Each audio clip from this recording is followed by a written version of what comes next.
Spaceship के अंदर sleeping chamber में एक आदमी की नींद जो ही खुलती है, जिसका नाम जैक सली होता है। जैक कहता है पिछले 6 सालों से जब से हम जमीन से चले हैं तब से हम सब के सब इन स्लीपिंग चैम्बर्स में सो रहे हैं। जैक बताता है कि मैं कभी भी इस प्रोजेक्ट का हिस्सा नहीं था, बल्कि मेरा भाई था जो कि एक साइंटिस्ट था, पर इस सफर पर आने से पहले ही एक चोर ने चंद पैसों के लिए उसे गोली मार दी। मेरे और मेरे भाई का डीएनए सेम था, इसलिए मुझे इस प्रोजेक्ट में शामिल कर दिया गया क्योंकि मेरे भाई के ऊपर कंपनी ने बहुत पैसा इन्वेस्ट किया था। इसके बाद दिखाया जाता है कि वो पेंडोरा प्लेनेट पर पहुंच जाते हैं जहां पर बहुत बड़े बड़े रोबोट्स होते हैं। इसके बाद कर्नल माइल्स को दिखाया जाता है जो कि यहाँ सिक्योरिटी ऑपरेशन के हेड हैं। वो बताते हैं कि ये जगह जहन्नम से भी बदतर है। इस प्लेनेट पे हर वो चीज जो सांस लेती है वो तुम्हें मारना चाहती है। अगर तुम अपने आप को जिंदा रखना चाहते हो तो तुम्हें अपना ख्याल खुद रखना पड़ेगा। कर्नल की बातों से साफ साफ पता चलता है कि वो इस प्लेनेट से और उस प्लेनेट की चीजों से सख्त नफरत करता है। अब जैक साइंस लैब में जाता है जहाँ इन्हें बड़े बड़े क्लोन्स दिखाए जाते हैं। दरअसल ये इस प्लेनेट पे रहने वाले लोगों के क्लोन्स हैं। यहाँ पर जैक की मुलाकात डॉक्टर ग्रीस से होती है जो अवतार प्रोग्राम की हेड है।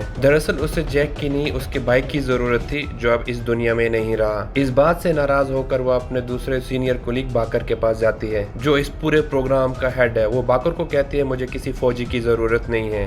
बाकर उसे वो पत्थर दिखाता है जिसे अनऑप्टिनियम कहा जाता है जो इस प्लेनेट की जमीन के अंदर भरपूर मिकदार में पड़ा हुआ है। बाकर कहता है कि हम इस प्लेनेट पे इस कीमती पत्थर की वजह से हैं जो हमारी दुनिया में 1 किलो 100 करोड़ का बिकता है। इसके बाद जैक को दिखाया जाता है जो कि एक स्लीपिंग चैम्बर के अंदर जाता है और जब जैक का अवतार जागता है वो बहुत खुश होता है क्योंकि इस अवतार में उसके पैर बिल्कुल ठीक हैं। डॉक्टर्स के मना करने पर भी वो खड़ा हो जाता है और नीचे अपने पैरों की तरफ देखता रहता है जो कि अब हरकत में होते हैं। अब अगले दिन कर्नल माइल्स जैक को अपने पास बुलाते हैं। वो कहते हैं कि मैंने तुम्हारा रिकॉर्ड चेक किया है, तुम काफी बड़ी बड़ी जंगें लड़ चुके हो, मुझे तुम्हारे जैसे बहादुर सिपाही की जरूरत है। मुझे साइंस के प्रोजेक्ट में कोई भी दिलचस्पी नहीं है जहाँ पर इस प्लेनेट के लोग रहते हैं, जहाँ पर उनका गाँव है, वहाँ पर बहुत सारा अनऑप्टिनियम है। मैं चाहता हूँ कि तुम उनके बीच जाओ, उनमें शामिल हो जाओ और उनसे दोस्ती करो और जब सही वक्त आए तो तुम उन्हें गाँव खाली करने को कह देना ताकि उस जगह से हम सारा अनऑप्टिनियम निकाल लें। अगर तुम मेरा ये काम करोगे तो मैं तुम्हारी टांगे हमेशा के लिए ठीक करवा दूंगा।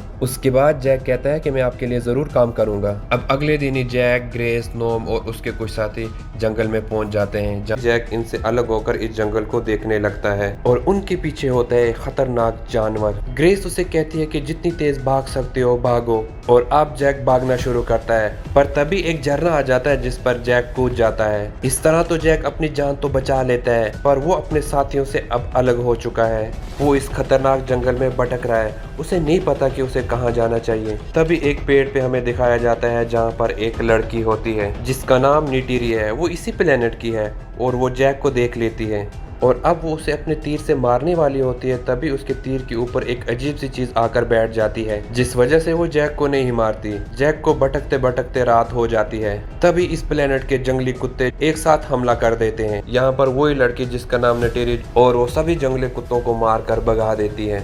इसके बाद वो जाने लगती है लेकिन जैक भी उसका पीछा करता है और कहता है कि मैं तुमसे तुम्हारी चीजें सीखना चाहता हूँ। नीटिरी कहती है कि आसमानी लोग ये चीजें नहीं सीख सकते क्योंकि उन्हें कुदरत नहीं दिखती, तुम्हें यहाँ पर नहीं होना चाहिए। और तभी जैक के ऊपर उसी तरह के फूल जो नीटिरी के तीर के ऊपर आके बैठे थे पूरे शरीर के ऊपर बैठ जाते हैं। ये देख कर नीटिरी पूरी तरह से हैरान हो जाती है। इसके बाद वो जैक को अपने साथ ले जाने लगती है, पर तभी यहाँ पर उसी के कबीले के कुछ लोग आ जाते हैं जो जैक को बंदी बनाकर अपने कबीले में लेके जाते हैं।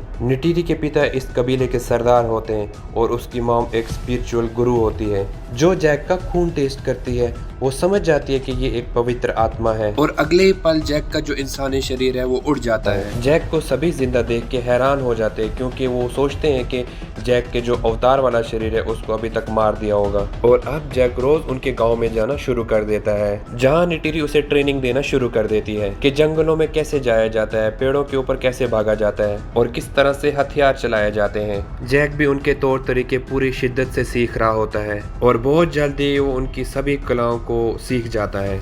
नीटिरी भी अब इकरान के ऊपर बैठकर इस जगह पर पहुंच जाती है। सबसे पहले जैक को भेजा जाता है। जैक नीटिरी से पूछता है कि मुझे कैसे पता चलेगा कि मेरा इकरान कौन सा है। नीटिरी कहती है कि वो तुम पर हमला करेगा और इसके बाद जैक वहां पर इकरान चुनने के लिए जाता है।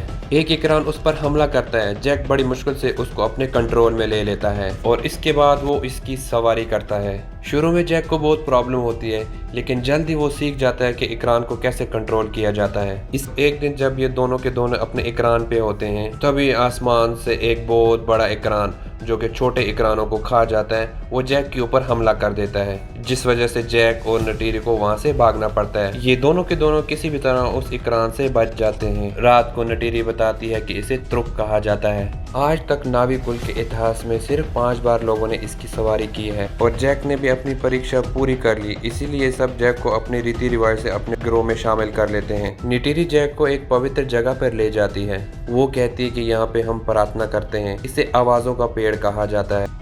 नटीरी उसे कहती है कि अब तुम हम में से एक हो और कबीले की किसी भी लड़की को अपने लिए चुन सकते हो। जैक कहता है कि मैं पहले चुन चुका हूँ, पर नटीरी समझ जाती है कि वो उसी के बारे में बात कर रहा है। अगली सुबह जब नटीरी की आंख खुलती है तो वो वहाँ पे देखती है कि वहाँ पे एक बहुत बड़ी मशीन है जो चारों तरफ दरख्तों को तोड़ रही है।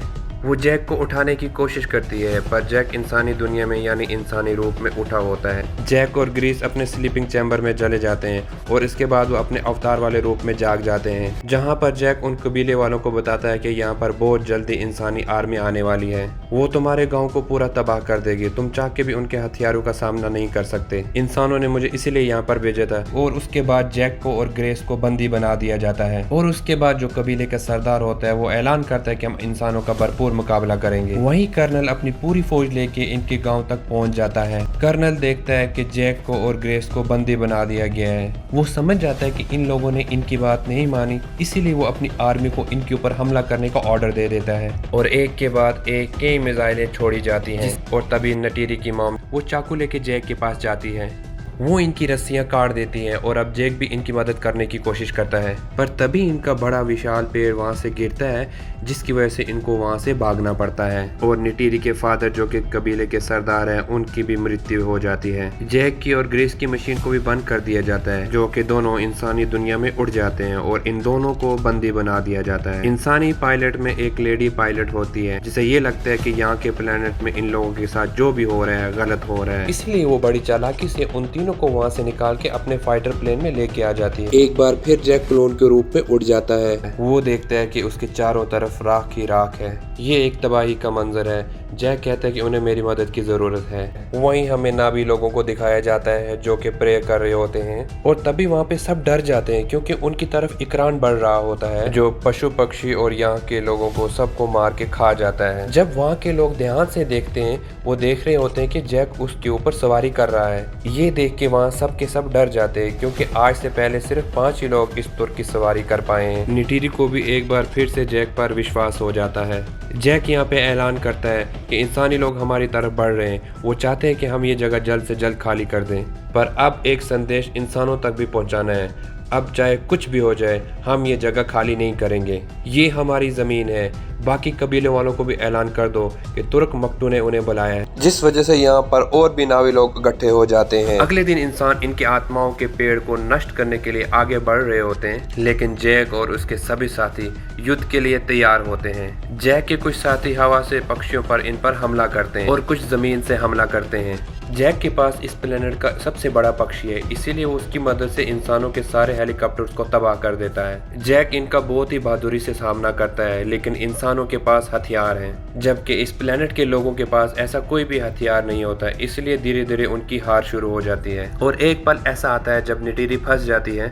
सोल्जर्स उसकी तरफ बढ़ रहे होते हैं, वो भी इंसानों के सामने आने वाली ही होती है। तभी इंसानों को रेडियो पर मैसेज दिया जाता है कि बहुत तेजी से कोई तुम्हारी तरफ बढ़ रहा है। किसी को कुछ समझ नहीं आता और फिर बहुत जल्द इस प्लेनेट के खतरनाक जानवर इनकी ओर बढ़ने लगते हैं, जिनके ऊपर गोला बारूद भी असर नहीं करते। वो इंसानों पर हमला शुरू कर देते हैं और एक एक करके इंसानों को मारना शुरू करते हैं। दूसरी तरफ आसमान में बहुत सारे इकरान इनके हेलीकॉप्टर्स पर हमला कर देते हैं और सबको तबाह कर देते हैं। पर कर्नल अभी भी हार नहीं मानता।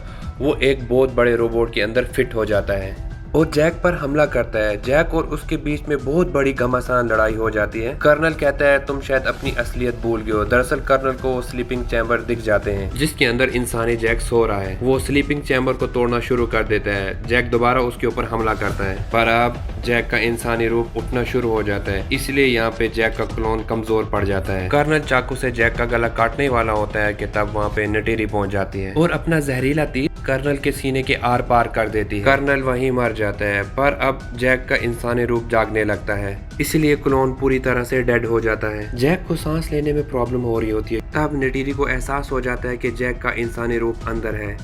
फिर वो जल्दी से अंदर जाती है। पहले तो उसे कुछ समझ नहीं आती, फिर जल्दी समझ जाती है कि जैक इस वातावरण में सांस नहीं ले पा रहा, इसलिए वो उसके चेहरे पे उसका ऑक्सीजन मास्क लगा देती है, जिससे एक बार फिर से जैक को पूरी तरह से ऑक्सीजन मिलना शुरू हो जाता है। इसीलिए सब इंसानों को वापस उनकी धरती पे भेज दिया जाता है। पर कुछ लोग जो दिल के साफ है, उन्हें यहाँ पर इस प्लेनेट पे रहने की इजाजत दे दी जाती है। जैक भी इस प्लेनेट पे रुक जाता है। उसके बाद जैक के इंसानी शरीर को और उसके क्लोन वाले शरीर को आत्माओं के पेड़ के पास लाया जाता है। जैक फिर हमेशा के लिए एक नावी बन जाता है। दोस्तों, अगर आपको ये कहानी अच्छी लगी हो तो इस चैनल को सब्सक्राइब करें, ज्यादा से ज्यादा लाइक करें और शेयर करें, और बेल का आइकन दबाना ना भूलिएगा। Thank you.